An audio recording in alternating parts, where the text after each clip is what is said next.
At a corporate level, absolutely. We have a number of major corporations that tend to be high-tech, young people, employees, young leaders that are working towards the future, all the Silicon Valley companies.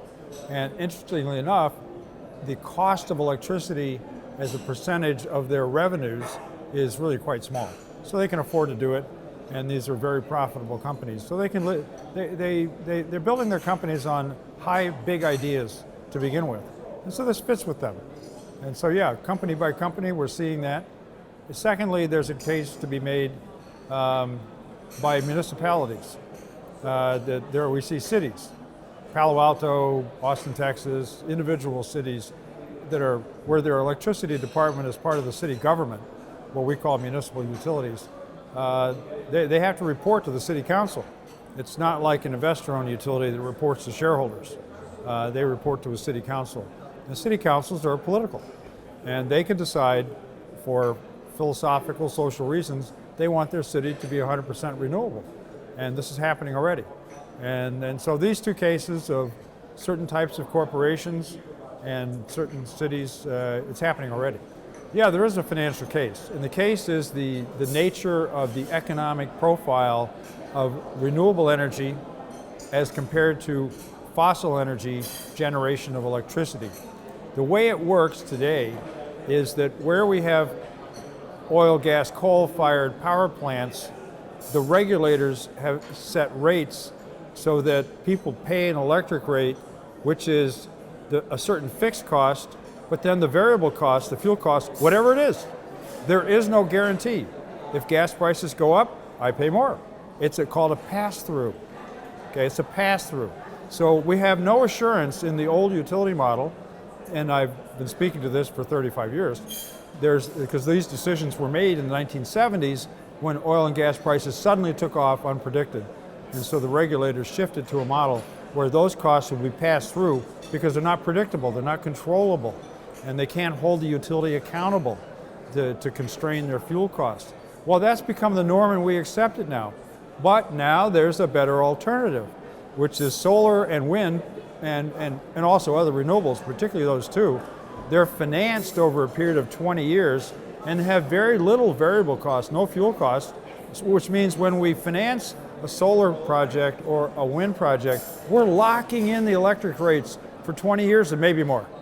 So the assurance is there. There's a very high value to that guarantee price versus an uncontrolled price. So even though a solar project might cost more than a gas-fired project, we know what it's going to cost, and you don't know what the alternative would be with natural gas. So it's quite an argument. And right now, wind and solar are winning that argument. Well, this is the combination of a fantastic historical technology success, and I've personally been involved in it since 1976 when the first research programs were created. And I did the first national study on solar PV for the Carter White House in 1978. So I can speak with a little confidence that this is a great success. This is success. We started with nothing in R&D programs, and now this is a $300 billion industry, still growing and being adopted around the world. And one of the great elements of that success is IRENA.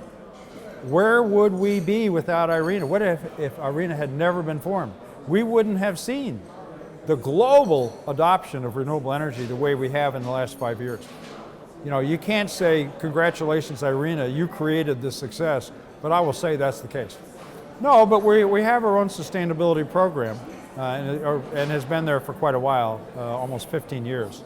And we generally, at least once a year, are given an award as the most green bank, the most sustainable bank, and we're quite serious about it, along with many other people besides me, and in fact, I'm not responsible for that, but many people in my firm do that. And it has three parts. One is called sustainable investment, and there we've made a goal, a commitment, a goal setting that over a 10-year period from 2014 to 2024, our firm will do $10 billion of financings in clean energy, sustainable energy. Well, in the first 2 years of that commitment, well, we set it 100 because in 2013, we had participated in $10 billion of financings. So we said, let's keep going for 10 years. The next year we did 24 billion. The next year in 2015, we did 48 billion. We did 72 billion in 2 years against a $100 billion 10-year goal. That's how this has exploded.